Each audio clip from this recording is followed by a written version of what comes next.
Imagina por un instante el sonido seco del hacha golpeando la corteza, el crujido profundo de una encina que cae como un gigante vencido por la voluntad humana, el olor a resina recién abierta, el sudor del leñador, el eco de las órdenes gritadas entre árboles milenarios. Mucho antes de tocar el mar, un galeón nacía en tierra firme, entre sombras verdes y barro húmedo. Era ahí, en el corazón de los bosques europeos, donde comenzaba la epopeya de las fortalezas flotantes que cambiarían el destino de imperios enteros. No eran simples barcos, eran monstruos de madera, diseñados para atravesar océanos, resistir tormentas, enfrentar cañones enemigos y regresar, cargados de oro, especias, esclavos o cadáveres. Su sola silueta en el horizonte bastaba para infundir respeto o terror. Un galeón era una declaración de poder, un símbolo tangible de la ambición de los reinos, que competían por dominar el mundo conocido ampero. ¿Cómo se construía algo tan colosal en un mundo sin electricidad, sin acero industrial, sin planos digitales? ¿Cómo levantar tabla por tabla una ciudad flotante en una época donde la precisión dependía de los ojos, de las manos y de la memoria? Todo comenzaba con una decisión política. Reyes, virreyes y almirantes autorizaban la creación de un nuevo navío tras extensos cálculos sobre rutas, guerras y tesoros. La corona financiaba, pero era el pueblo el que construía. Para dar vida a un solo galeón, era necesario talar hasta 2000 árboles. Cada tronco debía tener la forma, el grosor y la curvatura precisa. No bastaba con cualquier madera. Se buscaban carvalhos europeos por su dureza impenetrable y pinos más livianos. Ideales para los mástiles, a más valiosas aún eran las llamadas maderas de forma árboles, que por caprichos de la naturaleza crecían con curvaturas perfectas para las quillas o costillas del casco. Cada una de esas piezas naturales equivalía a semanas de trabajo ahorrado, una bendición rara, un tesoro verde, en tiempos donde cada error podía significar la muerte. En alta mar, la tala era solo el inicio. Venía luego el transporte, lento y extenuante. Cajetas tiradas por bueyes, trineos arrastrados sobre barro congelado, troncos flotando por ríos embravecidos. Y al llegar a los astilleros, la madera debía esperar a veces años, porque una tabla húmeda se pudre y una demasiado seca se quiebra. El equilibrio era un arte sutil, aprendido generación tras generación. No había margen para el descuido. Los astilleros eran verdaderas colmenas humanas, kilómetros de actividad constante, olor a alquitrán, humo, hierro fundido, carpinteros navales, calafates, herreros, curtidores, sogueros, todos coordinados como un solo organismo viviente. El corazón del galeón era la quilla, una viga gigantesca colocada con ritual solemne, como si se tratara del esqueleto de un dios marino. A partir de ella se levantaban las cintas y cercenas, costillas curvas que darían forma al casco. No había planos escritos, solo gabaritos de madera, modelos heredados, formas repetidas con precisión asombrosa por hombres que, en su mayoría, no sabían leer ni escribir, pero que cargaban siglos de conocimiento en sus manos curtidas. Cada clavo era forjado a mano. Cada unión era probada con martillazos precisos. Para sellar las uniones entre tablas,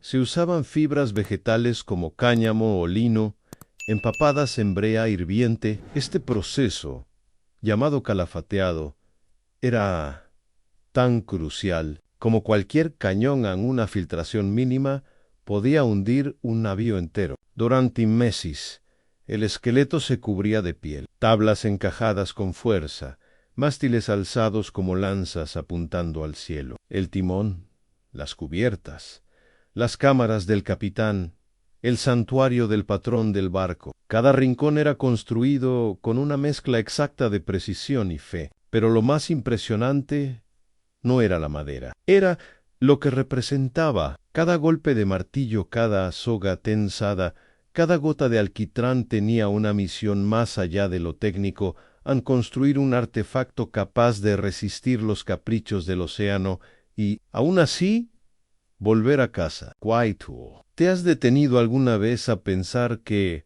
bajo cada galeón que surcó los mares, hay una montaña de árboles, generaciones de conocimientos orales y cientos de manos anónimas que jamás vieron el mar? En el siguiente bloque abordaremos cómo estos monstruos cobraban vida y se convertían en titanes del océano, listos para cambiar el destino del mundo. El día del lanzamiento era una ceremonia solemne, casi sagrada. Tras meses, a veces años de trabajo ininterrumpido, el monstruo de madera esperaba sobre sus patines, sostenido por soportes, rodeado de cuerdas, herramientas y hombres expectantes. El ambiente olía a brea, a sal, a miedo, porque por más experiencia que tuvieran los constructores, siempre existía el riesgo de que algo fallara, aunque el casco se partiera, que el ángulo fuera incorrecto, que el galeón se hundiera antes de tocar siquiera el océano.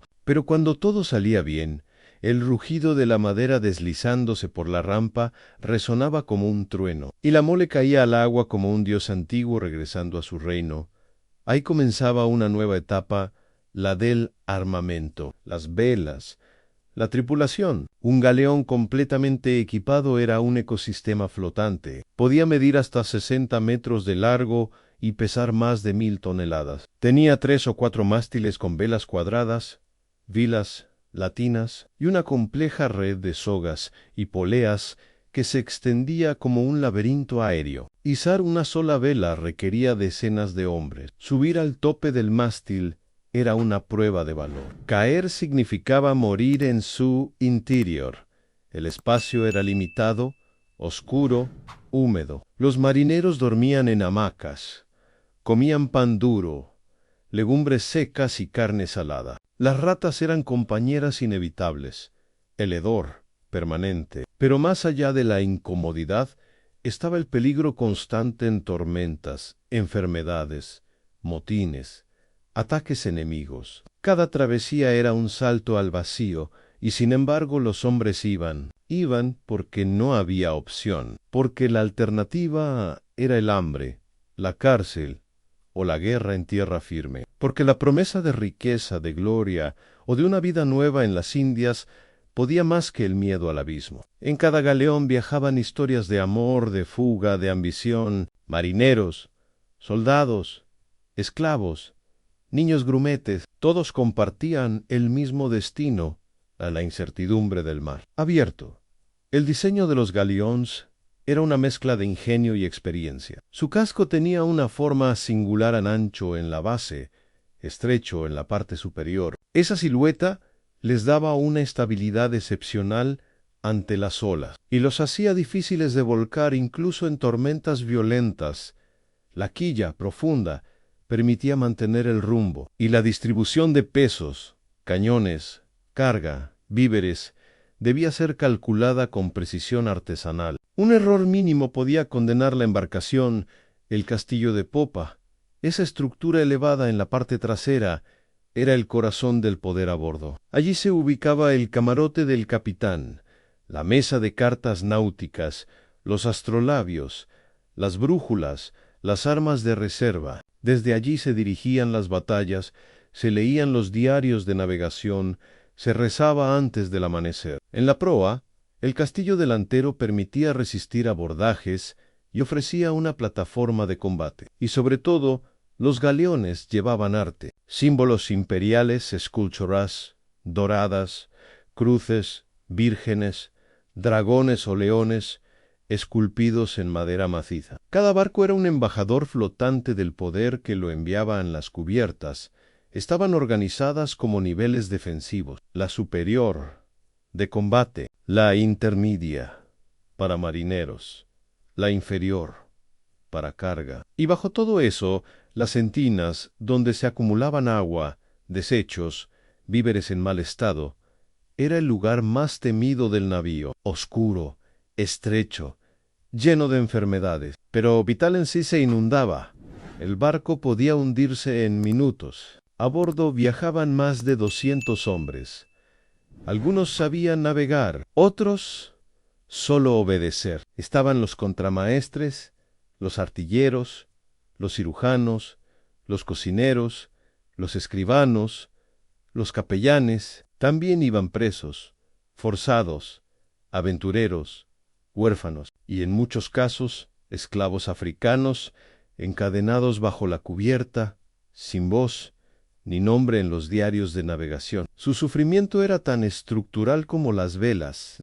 La navegación misma era una batalla contra lo desconocido. Se usaban brújulas, astrolabios y cartas rudimentarias. El piloto debía calcular la posición mirando las estrellas, estimando velocidades, rezando por cielos despejados. No había margen de error. Un desvío de unas pocas millas podía significar semanas perdidos en mar abierto, sin agua ni rumbo. Y en esos momentos, el verdadero enemigo no era el mar, era el silencio. La duda a la desesperación, pero a pesar de todo, los galeones cruzaban continentes. Iban y venían entre Europa, África, América, y así allá llevaban armas y regresaban con especias. Cargaban misioneros y traían esclavos, transportaban cartas, noticias, enfermedades, oro, pólvora, porcelanas, seda y muerte. Eran los puentes del mundo, y al mismo tiempo sus verdugos en cada uno de estos gigantes representaba una promesa y una amenaza. Cuando un galeón aparecía en un puerto del Caribe, del Pacífico o del Índico, las campanas sonaban, los cañones se preparaban y los gobernadores se alistaban. No era solo un barco, era el emblema de una nación cuando dos galeones se enfrentaban. En alta mar, no era solo un duelo entre barcos, era el choque de imperios du religiones, de visiones del mundo. El estruendo de los cañones rompía el viento como relámpagos mecánicos. El humo lo cubría todo. La pólvora quemaba la piel. Las astillas volaban como cuchillas en la cubierta. Hombres gritaban, sangraban, rezaban. El agua salpicaba mezclada con sangre, mientras el balanceo del mar desafiaba cada paso, cada carga. De artillería, estos colosos no fueron pensados solo para navegar, sino para guerrear. Llevaban hasta 100 cañones distribuidos en baterías laterales. Cada uno podía disparar proyectiles de hierro capaces de destrozar el casco de un enemigo en minutos. Pero más allá de su poder destructivo, el galeón imponía por su presencia. Su silueta elevada, sus velas extendidas, sus emblemas reales ondeando, eran mensajes de dominación enviados a través de los océanos.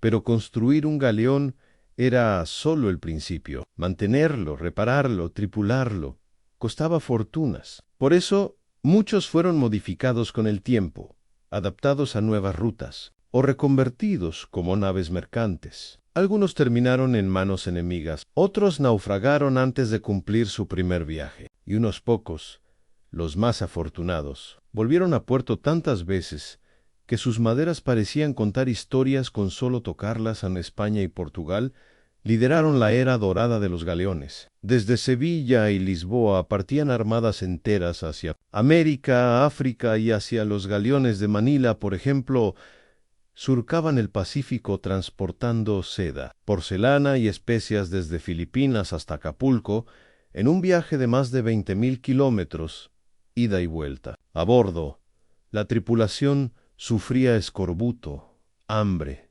tempestades y ataques piratas. Pero el comercio no se detenía, porque detrás de cada viaje había una red de intereses tan extensa como los mares que cruzaban en Inglaterra, Francia, los Países Bajos. Todos quisieron su parte del botín oceánico, y para conseguirlo, no dudaron en atacar. Surgieron corsarios, bucaneros, filibusteros, hombres con licencias reales para saquear, y también piratas sin bandera, que convertían cada abordaje en una danza mortal. Así, los galeones se convirtieron en presa y depredador, tesoros, pero también secretos. En sus bodegas no solo había oro, sino documentos, mapas, tratados. Hundir uno no era solo una victoria militar, era cortar una arteria vital del imperio. Y sin embargo, a pesar del ruido de los cañones y las gestas épicas, los verdaderos protagonistas de esta era fueron los invisibles, los hombres anónimos, que vivieron, trabajaron y murieron en las entrañas de estas máquinas flotantes. El calafate que selló una grieta antes de zarpar, el niño que subió al mástil y nunca volvió, el esclavo que, encadenado en la bodega, solo conoció el mar por el sonido, el cocinero que preparaba sopa salada con agua podrida y fe, el paileto Q, en la noche cerrada, buscaba las estrellas con manos temblorosas.